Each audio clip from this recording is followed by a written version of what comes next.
everyone. You've reached the Planet on a Post-it podcast, and I'm your host, Naomi Tucker. This is episode 6 of the podcast, and I am really looking forward to jumping in to talk about how to establish goals and objectives for your event, for your personal life, for any project or task that you're looking to establish goals and objectives for. So looking forward to discussing this with you today.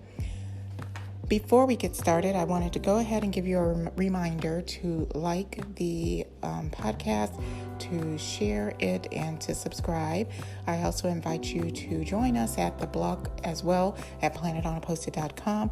Also follow us on Facebook, which is Planet on a Post-it, and Twitter, which is the Twitter handle is Planet on a Post-it. So making it simple and easy for everybody to join in whatever social media forum that you would like to.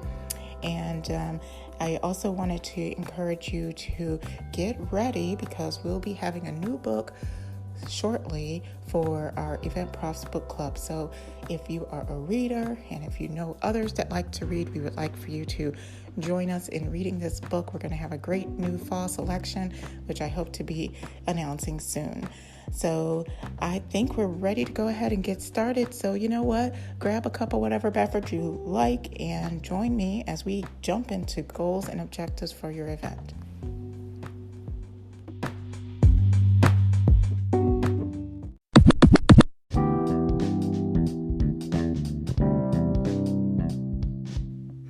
In this episode, we'll talk about setting goals and objectives for your event. And I will be giving you 7 steps in order for you to accomplish that. So I thought that having 7 steps, it actually worked out really well because for those of you that really kind of get into things like this, 7 represents the number of completeness and perfection. So what a better way to accomplish your goals and objectives by these 7 steps. So we'll go ahead and get started. It's ever so important to set goals and objectives for your event. When you set goals and objectives, it really helps you take your planning for whatever project or event that you're working on from good to great. Why? Because you can start to vision what you'd like to happen and set those goals and set the objectives in order for you to make sure that those things happen for yourself. So this is such a great way to be able to track it. And so what I would like for you to do is to take out a piece of paper or just a few sheets of paper, have kind of what you would like to set goals for in your mind as you're going through this podcast and really go through all of these steps with me. So first off, a goal and objective really is something that you're doing in order to accomplish whatever vision that you're looking for. And so I feel like every great plan that you might have has to have a vision. So what I would like you to do first is write down whatever the vision is that you have for your event, for your project, for your team. What is that vision that you're looking to do? So for example, if you're looking to plan an event with, let's say, not with a low budget, then basically say that I want to plan an amazing event for a low budget. You can even get very specific if you wanted to and really put in your vision what you want. You can say, I want to plan a bat mitzvah for a low cost, or I want to plan a wedding for a very low cost, or you have a client that might be a corporate client that they're looking to have a really great theme around their event, and you want to do that at low cost. So whatever it may be, I know I throw out some really kind of wacky ideas, but whatever it may be, you want to go ahead and put that down. What is your vision for what you're trying to accomplish? If you're looking at this in terms of teams, you might want to say that, I want my team to be the best team in the district, or, I want my team to be able to save, 30% by October. Whatever it may be, we can use this method for whatever vision that you might be looking for. So I would like for you to take a moment and write that down as we go ahead and move forward to step number 2. So step number 2 step number one, if we review, step number one is create your vision. So you're plopping down your vision. Step number two is going to be setting your goals. So when you set your goals, you're just one step closer to identifying, basically making your vision come true. So what I would like you to do is really set 5 goals that you would like to see for your event. So make sure your goals are specific, measurable, attainable, realistic. Make sure they're time-based. Now, I have just explained to you what SMART goals are. And I know some of you might be rolling your eyes in the back of your head like, oh my gosh, she's bringing us these SMART goals again. And aren't they like from the dinosaur age? But they're not. SMART goals really are goals that can help you to basically accomplish what you wanted to do, because you're being very specific about what you want to set a goal for. So again, you want to be specific, you want it to be able to be measured, you want it to be obtainable, not very unrealistic, you want it to be realistic, and you want it to be time-based. So jot down a few goals, list up to 5 goals that you would like to see for your event. And just a couple examples for this, if we wanted to have our team, for example, save 30% by October, you might want to look at that and say, okay, well, by October, saving 30%, October is around the corner, so maybe we need to make sure that that's a more realistic time frame. Maybe by January, it's a really great time frame. So maybe you want to say, have my team save 30% by January. So that gives you something that's measurable, something that's obtainable, and it's realistic. Same thing for those events that maybe you want to do at a low cost. You just want to, say, I want to create an event that will be able to be underneath whatever budget number that you wanted it to be. So these things take time. Take a moment, listen to yourself, listen to what you think may be measurable, and write down what 5 of your goals may be. So to review, we set our vision, which was step 1. Step number 2 is we set our goals. And step number 3 is going to be your objectives. So for objectives, it would be what you need to do in order to make those goals happen. So simple steps are usually better when it comes to this. I want you to really look at the 5 goals that you set out and dictate 3 objectives underneath those goals, 3 areas that you can help those goals happen. So we'll take our team scenario like we did before. If you had a team that's looking to save 30% by January, perhaps one of the things that you might have them do is to maybe report all of the savings that they get on a weekly basis, because you want to track that. Maybe that's an objective to help you accomplish that goal, is the tracking of those savings.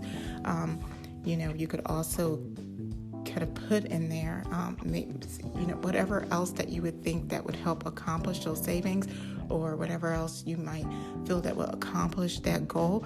That's what you would put in those objectives.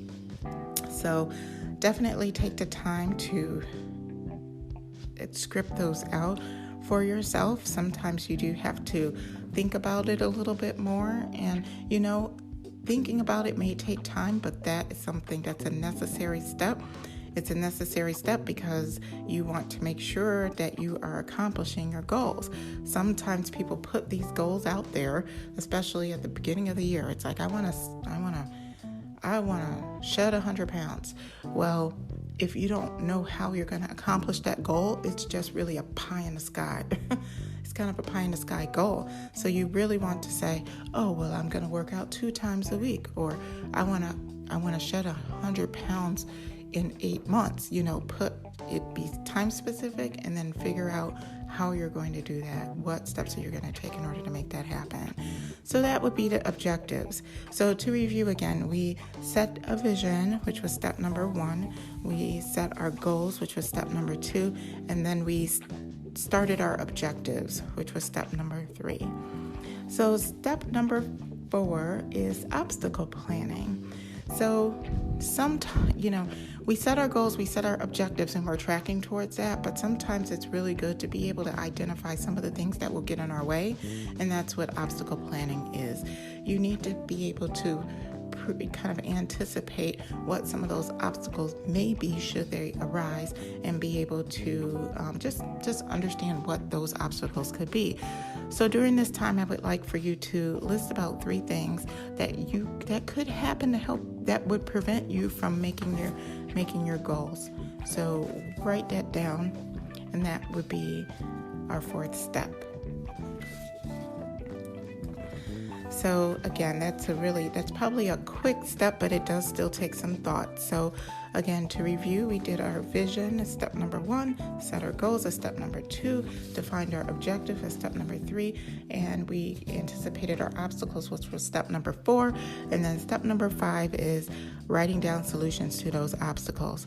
So I would like for you to look at the obstacles that you put above, whether you have 3 or 5 or how many you have, and I want you to write down a solution that can help resolve those obstacles should they happen. So, for example, if you had a goal of your team saving 30% by January, and you can anticipate, well, maybe you lose a team member during that time due to either a team member quitting or some other force would take a team member away. Maybe that is something that might happen. So you might list that as an obstacle, but you want to also put down solutions. So maybe the solution to that is perhaps having a kind of a higher goal for each person, so that if you were to lose out on a person, you would still be tracking towards your goal. So things like that are what you want to put down, because that will help you anticipate what's going to happen, and maybe it will help you adjust and align your starting point so that you won't have that as an obstacle. So again, go ahead, put down some solutions. That's step number 5. So to review, step number 1 is create a vision. Number 2, set your goals. Number 3, define your objectives. 4, obstacle planning. Number 5, put down solutions to those obstacles. And then number 6 is really create your timeline. So every great goal needs a timeline. So I would like you to list your goals and really define what the completion date will be for that goal. So some of the completion dates are already within what you had defined your goal to be.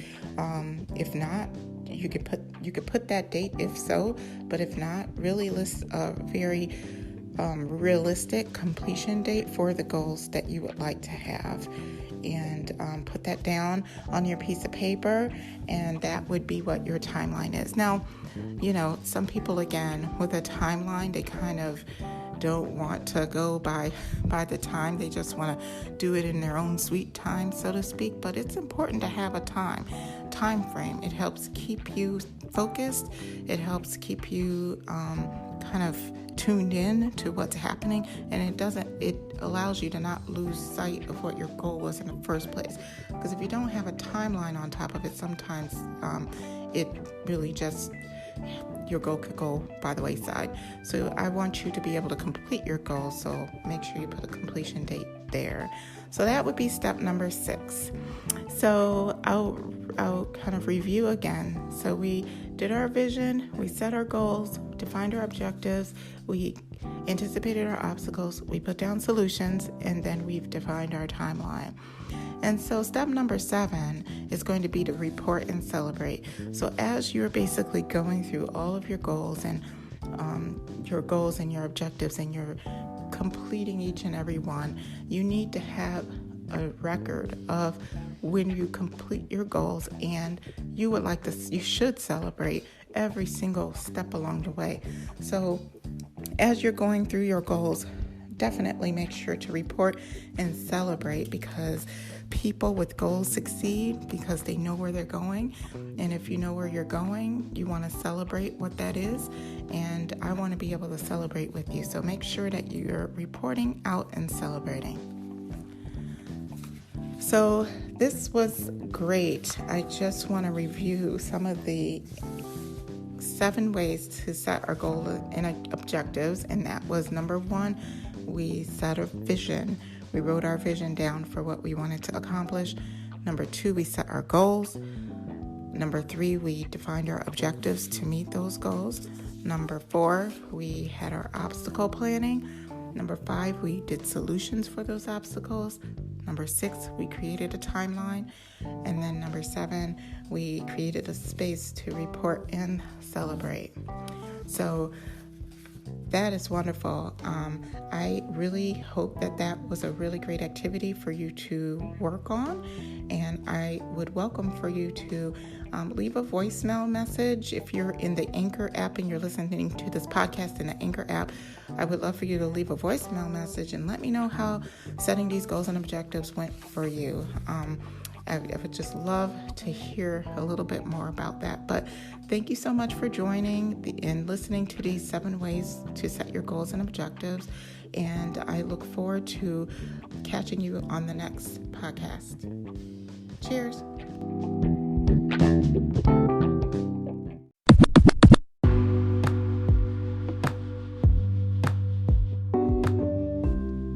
So I hope you enjoyed that episode of the Planet on a Post-it podcast, in which we talked about the 7 steps to define your goals and objectives. It is a really great tool that I've used in order to set goals and objectives for different projects that I have. I go through that same exact exercise, so I really hope that it is beneficial for you. And for those of you that really found it beneficial, I just wanted to share with you that I created a goals and objectives workbook just for you. It is something that you can download and print off as many times as you want and use for yourself. You can find that over at my blog, and I can also hyperlink it in here for your free goals and objectives workbook. I definitely would love for you to be able to download that and utilize it as you need, and let me know how it works for you. I just felt that was just something that would be able to help each and every one of you to kind of move through some of the tasks and projects that you're looking to do. So that's all I had today. I would just remind you to like, share, and subscribe to this podcast. And if there's anything that you would like to hear on this podcast on a future episode, please leave a message or drop me an email so that I can get that, and maybe you'll see kind of one of those things that you wanted on a future podcast. But I am going to get out of here and let you go about your day. I look forward to catching you on the next episode.